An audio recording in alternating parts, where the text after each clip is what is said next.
Hello hello guys. तो आज थिला मोर कॉलेज रे एग्जाम प्री बोर्ड एग्जाम। तो मु एठी रेडी होके बाहरी गली एग्जाम दबो जबा में देखुना केମିତି स्टाइल मारुची। एग्जाम पचे लेट जो एडा मो स्टाइल कमुनी। तापर एठी पुणी बाहरी गली बाबा सहित कॉलेज। बाबा नेकी गले छाड़ी देले। एठी मु पहुंची गली कॉलेज गेट खोला नथिला। तो आमे टिके बाहर ठिया हेतिलु। तापर एठी गेट ओपन हे गला आमे पळेतिलु एग्जाम दो। एग्जाम सरी गला एबे सब मिसिकी पळे आसिलु।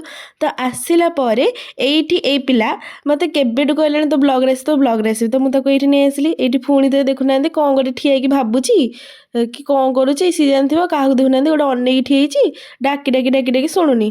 तो ये आप देखिए तो देखुना केमती हसुची हस जहाँ कहते लक्षण मुँह मोड़ला पुणी आउ ये तो हूँ आमर पिला चोरणी गोटे कि गोटे तापर ये बस पलि आसला आम बस पड़ू एठी भी पूरा एसी बस जेहेतु कि शोई पड़ी घर तो सी भाविले शोई पड़ा।